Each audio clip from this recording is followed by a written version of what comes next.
الحمد لله الحنان المنان الذي خلق الإنسان وعلمه البيان والصلاة والسلام على رسوله سيد الإنس والجان وعلى آله وأصحابه ذوي الخير والإحسان أما بعد فأعوذ بالله من الشيطان الرجيم بسم الله الرحمن الرحيم لقد كان لكم في رسول الله أسوة حسنة لمن كان يرجو الله واليوم الآخر وذكر الله كثيرا صدق الله مولانا العظيم وبلغنا رسوله النبي الأمين المتين المختار الكريم ونحن على ذلك من الشاهدين والشاكرين والحمد لله رب العالمين.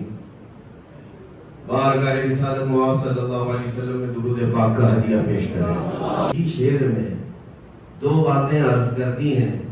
مومن وہ ہے جو ان کی تعظیم پہ مرے دل سے. مومن کسے کہتے ہیں؟ مومن وہ ہے جو ان کی تعظیم پہ، رسول پاک کی تعظیم پہ مرے دل سے. لفظ آپ توجہ کریں، ایک ہی لفظ ہے، میں دوسری بار پھر اس کو دہراتا ہوں. مومن وہ ہے جو ان کی تعظیم پہ مرے دل سے. نجدی بھی تو کرتا ہے ان کی تعظیم مرے دل سے. ایک جگہ مرے دل سے کا مطلب ہوتا ہے جان نچھاور کرے، اور دوسری جگہ مردے کے معنی ہے. بہرحال اصل ایمان میرے آقا صلی اللہ تعالیٰ علیہ وسلم کی عظمت ہے. اسی لیے ہم خطبوں میں بھی یہ کہتے ہیں الا لا ایمان لمن لا محبت لا. اس کا ایمان ہی نہیں جس کے سینے میں ان کی محبت نہیں.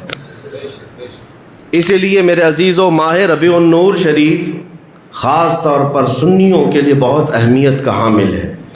ہم تو یہی سمجھتے ہیں کہ ساری عیدیں جو ہمیں ملی ہیں، بقرعید ہو کہ عید الفطر ہو، وہ سب اسی عید کی برکت سے ملی ہیں. اگر رسول پاک صلی اللہ علیہ وسلم تشریف نہ لاتے تو نہ ہمیں رمضان کی اہمیت معلوم ہوتی، نہ کعبے کی طہارت معلوم ہوتی، نہ ہمیں ایمان ملتا، نہ قرآن ملتا، نہ ہم رحمان تک پہنچ پاتے. یہ سب اسی کے دم قدم کی برکتیں ہیں. اسی کو تو اقبال نے کہا تھا، ہو نہ یہ پھول تو بلبل کا ترنم بھی نہ ہو نہ یہ پھول تو بلبل کا ترنم بھی نہ ہو، چمن دہر میں کلیوں کا تبسم بھی نہ ہو نہ یہ ساقی تو میں بھی نہ ہو، خم بھی نہ ہو، بزم توحید دنیا میں نہ ہو، تم بھی نہ ہو. یا رسول اللہ، خیمہ افلاک کا استادہ اسی نام سے ہے، نبض ہستی تپش آمادہ اسی نام سے ہے. دشت میں دامن کوہسار میں میدان میں ہے، بحر میں موج کی آغوش میں طوفان میں ہے، چین کے شہر مراکش کے بیابان میں ہے، اور پوشیدہ ہر مسلمان کے ایمان میں ہے. وہی نام پاک ہر جگہ موجود ہے. اگر اس نام کو اپنی زندگی سے الگ کرو گے تو کچھ نہ رہ جائے گا، کچھ نہ رہے گا. وہ جو نہ تھے تو کچھ نہ تھا، وہ جو نہ ہو تو کچھ نہ ہو. جان ہے وہ جہان کی، اور جان ہے تو جہان ہے. اگر حضور پاک صلی اللہ تعالیٰ علیہ وسلم جانے کائنات ہے تو جان کا ذکر بار بار ہونا بھی چاہیے. آج ہمارا اپنا مشن تو یہی ہے، ہمارا اپنا ٹاپک یہی ہے. میرے عزیزو، ہم نے یہ عزم کیا ہے کہ زندگی جو باقی ہے، جو سانسیں اللہ نے دی ہیں، وہ عظمت رسالت کا پرچم لہراتے ہوئے زندگی بسر کی جائے. اس لیے کہ ہم نے دیکھا ہے عزت اسی کی دنیا میں ہے جو حضور کے قدموں سے وابستہ ہے. اس لیے کہ بہت سارے تجربے بھی شاہد ہیں، بہت سارے تجربے بھی شاہد ہیں. نبی پاک صلی اللہ تعالیٰ علیہ وسلم سے بیگانگی تمہیں اس دنیا میں بھی ذلت کی طرف لے جاتی ہے، آخرت کی ذلت تو ہے ہی ہے. چند دنوں پہلے، چند مہینوں پہلے ہمارے اس ملک میں جو خرافات ہوئے، جس طرح کے ماحول پیدا کیے گئے، وہ سب کو پتہ ہے، کوئی یہاں بے خبر نہیں ہے. حضور پاک صلی اللہ علیہ وسلم کی گستاخیوں کا ایک ٹرینڈ چل پڑا تھا. ان کو ایسا لگتا تھا کہ جو ان کی شان میں بھونکے گا وہ ہیرو بن جائے گا، لیکن ہم نے کتنوں کو زیرو بنتے دیکھا. بھونک کر کے حضور صلی اللہ علیہ وسلم کی شان میں وہ چند لوگوں کی چاپلوسی کے لیے یہ کام کر گئے، لیکن انجام چند ہی مہینوں کے بعد انہوں نے دیکھا. لکھنؤ سے، دلی سے کچھ ایسے اپنے گوفوں سے نکلے ہوئے کتوں کو ہم نے دیکھا حضور کی شان میں گندی کتاب لکھ کر کے ایک ناپاک شخص جو پوری دنیا بھر میں یہ مشہور کرنا چاہتا تھا کہ میں محمد کی حقیقت بتاتا ہوں، قرآن کو بدل کر کے نیا قرآن لانے کی کوشش کیے۔ چند مہینوں کے بعد پھر سمجھ میں یہ آیا کہ دین بھی گیا، نام بھی گیا، خاندان بھی گیا، پھر جیل بھی گیا۔ واپس آیا تو پتہ چلا کہ اب کے کرنٹ سچویشن یہ ہے کہ لوگوں سے یہ بار بار ریکویسٹ کر رہا ہے کہ مجھے میری جان کا خطرہ ہے، مجھے میرا گھر دیا جائے، مجھے حفاظت دی جائے، سیکیورٹی دی جائے، اور کبھی سڑکوں پر سوئے ہوئی تصویریں آ جاتی ہیں۔ ان ظالموں کو ہم نے دیکھا چند مہینوں میں ذلت یہاں تک پہنچی، تب پھر ہمیں اعلیٰ حضرت کا وہ شعر یاد آتا ہے، یا رسول اللہ جو تیرے در سے یار پھرتے ہیں در بدر یوں ہی خار پھرتے ہیں، در بدر یوں ہی خار پھرتے ہیں۔ یہ تو زندگی میں دنیا کی ذلت ہے، اور آخرت کی ذلت تو ابھی مقدر ہے۔ اسی لیے میرے عزیزو، لیکن اللہ کا کروڑا شکر و احسان ہے، کروڑا شکر و احسان ہے۔ آپ پریکٹیکلی دیکھ سکتے ہیں آج کی زندگی میں گستاخیاں کرنے والے چھپ چھپ کر کے پھرتے ہیں، مجبور ہیں۔ حضور کی شان میں گستاخی کر بھی رہے اور ڈر بھی رہے، جان کا بھی خوف ہے، اور چھوٹے چھوٹے بچوں سے بھی ڈر جاتے ہیں۔ نہ جانے کتنے باڈی گارڈ لگانے پڑتے ہیں، کھل کر کے ماحول میں آ نہیں سکتے، راتوں کی نیند خراب۔ گستاخی کیا کیوں؟ اور اس کے بعد حالت زندگی کی ایسی ہو گئی کہ لوگوں کے سامنے آ نہیں سکتے، چھپتے چھپاتے، پتہ نہیں بتاتے۔ لیکن اللہ کا کروڑا احسان ہے، حضور صلی اللہ علیہ وسلم کی عظمت بیان کرنے والا مجھ جیسا ایک ادنا غلام دیکھو ہزاروں کے مجمع میں تنہا گھومتا رہتا ہے، اور جہاں پر بھی جائیں اللہ نے عزت بخشی ہے، جس جگہ جائیں عزت بخشی ہے۔ کوئی ایسا خطہ میں نے ہندوستان میں نہیں دیکھا جہاں ہم جا رہے ہوں اور پھول نچھاور نہ کیے جا رہے ہوں۔ یہ اس لیے نہیں کہ میں کسی بڑے باپ کا بیٹا ہوں، جو عزت ملتی ہے وہ رسول اللہ کے قدموں سے ملتی ہے۔ ان کی بات کرو اور ہر دل پہ راج کرو۔